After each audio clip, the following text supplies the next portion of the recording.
il se passe de quoi en quelque part sur la planète qui, que ça nous plaise ou pas, va nous concerner.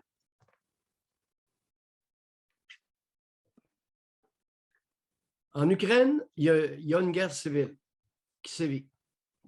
Une guerre civile, c'est quoi?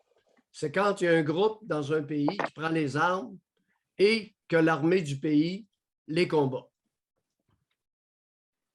Alors là, si quelqu'un n'est pas d'accord avec moi, sentez-vous bien à l'aise. On va vous accueillir. Dans l'extrême est de l'Ukraine, il y a des individus, pour X raisons, qui sont pro-russes ou russophones, c'est-à-dire qui parlent le russe ou qui sont des sympathisants de la Russie. Ça, ce sont des Ukrainiens. C'est dans l'extrême est de l'Ukraine. Il y a un petit coin, là, un peu plus grand à peu près de la taille de la Nouvelle-Écosse. Tu sais, pour ça, donner un ordre de grandeur. Ou le Nouveau-Brunswick. Tiens, grand comme le Nouveau-Brunswick, il y en a qui parlent russe, puis il y en a qui sont en faveur des Russes, puis qui veulent bouffer de la Russie. Mais ils sont en Ukraine. Là, ils ont décidé que prenaient des fusils. L'Ukraine envoie des soldats, puis ça se tire dessus. Fait que là, à la page 2 du Journal de Montréal ce matin, vous avez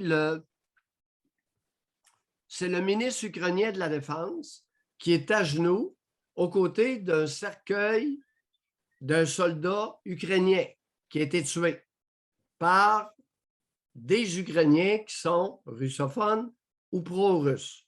Bon, ça, on appelle ça une guerre civile. Mais de l'autre côté de la France, je vous ai bien dit, l'extrême est de l'Ukraine, c'est qui le pays qui est là?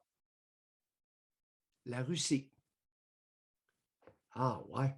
Là, la Russie, il dit, mais sacrement, vous allez arrêter de tuer du monde qui nous aime. Et là, vous ne le tuez pas, la Russie envoie des soldats. Qu'est-ce qui va arriver? On ne le sait pas trop. Mais là, il y a des comiques qui n'arrêtent pas de traiter Poutine de malade mental. Vladimir Poutine, président de la Russie. Pourriez-vous arrêter cette histoire? Je suis psychiatre. Si moi, je ne le considère pas comme un malade mental, psychiatre, 42 ans d'expérience, pourriez-vous arrêter ces niaiseries-là? Pourriez-vous arrêter de traiter Donald Trump de malade mental? Pourriez-vous arrêter ça? Ça nous mène nulle part. Je m'entends vous le dire. Parlant de ça, avez-vous vu Donald Trump? Lui, il a traité Poutine de génie. José, à l'occasion, tu sais me devancer. Oh. Déclaration de Donald Trump. Hey, les boys, si j'avais été président des États, ça ne se passerait pas comme ça avec Poutine. Chers abonnés, la question du jour, a-t-il raison ou s'il a tort? Est-ce vrai ou faux que si Donald Trump était le président des États-Unis, on ne craindrait pas une guerre d'envergure entre la Russie et l'Ukraine? Je trouve ça intéressant comme question. Je ne veux pas la réponse, chers amis. Si ce n'est, essayez de ne pas faire comme Trudeau, de ne pas traiter ceux que vous n'aimez pas de malades mentales. Ce n'est pas l'idée du siècle. Pourquoi y a-t-il une guerre civile en Ukraine? Je ne le sais pas du tout. Je suis très ouvert à entendre des ressortissants ou des Québécois d'origine ukrainienne. Pourquoi y a-t-il une guerre civile? Si ce n'est des attitudes alimentées par la haine et le mépris. Ça, je peux le présumer, cher José. Oui. José, une manchette.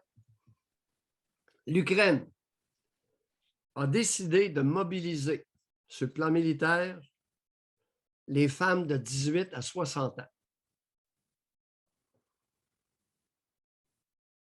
Ce qui veut dire qu'en Ukraine, les femmes de 18 à 60 ans vont avoir un fusil de guerre dans les mains à la maison et on va leur montrer à tirer. C'est Question déjà pour en vous train de autres. se faire. Question pour vous autres. Vont-elles être capables de tirer sur un Russe? Quand ta vie est en danger, il y a toutes sortes de réactions, j'imagine. Mais je ne sais pas si au Québec, vous l'avez eu, ces reportages-là, mais nous autres, ici, aux États-Unis, ils le montrent beaucoup parce qu'il y a quelqu'un, un journaliste de NBC, en tout cas, nous autres, on écoute NBC le soir, puis qui est sur place. Il y a des grands-mères. Tes voix, là, sont couchées à terre en train de se tirer. Puis la question, c'est celle-là. Elle va être capable de tirer sur quelqu'un. Elle dit, demandez à votre mère si elle tirerait pour vous protéger. Elle, ça a été sa réponse. En tant qu'expert du comportement humain, je me dois de vous dire que du haut de mon ignorance, j'ignore totalement le pourcentage de femmes avec un fusil de guerre dans les mains qui vont être capables de tirer sur une personne. Si j'étais à votre place, oui. si j'étais à votre place, je miserais pas cher la livre sur la capacité des femmes de tuer avec un fusil de guerre. Je pose la question, puis sincèrement, là, les hommes qui ne sont pas dans l'armée, puis qui sont mobilisés, eux autres aussi, sont-ils plus capables? Ben oui. Un homme, Ben oui. naturellement, est plus capable. Attends un peu là. On va y aller. Bon. Du haut de mon ignorance, je me dois de vous dire que je ne sais pas le pourcentage d'hommes qui sont capables de descendre un être humain avec un fusil de guerre. Je ne le sais pas. Parce qu'il y en a qui sont dans l'armée, puis qui sont entraînés, puis qui reviennent avec des chocs post-traumatiques. Bon. Alors, la conscription a ses limites.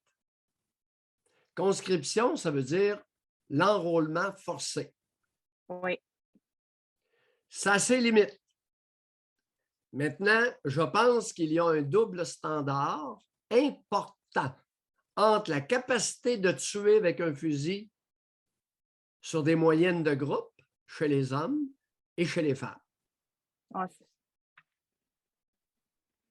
Mesdames. Mais quand tu es chez vous, tu vas passer quelqu'un, tu dis tire-les, je comprends.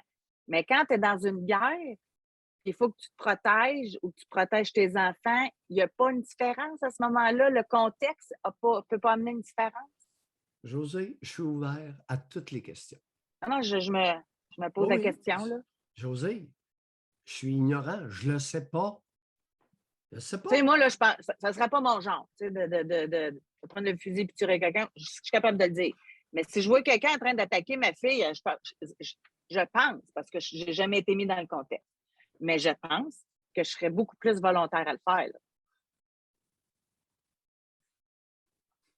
Mais on ne peut pas le savoir tant qu'on n'est pas dans une situation. Non, ça n'a pas été étudié. Tu sais, c'est bien beau, l'Ukraine conscrit les femmes en santé de 18 à 60 ans. Bon. Mais, puis là, attendez, ça ne s'arrête pas là, les copains. Lorsque la guerre sera terminée, est-ce que vous allez enlever les armes aux personnes qui vont avoir été conscrites ou si vous allez la leur laisser? Est-ce que vous allez faire comme en Suisse, un fusil de guerre par piole? Tu sais, les maudits Suisses, c'est un très mauvais exemple pour le monde entier, là. Une gang de calvaire, ça. Un fusil de guerre par maison. Voyons, tu ne peux même pas aller voler tranquille. Il y a quelqu'un qui peut te descendre. Puis tu ne sauras même pas qui.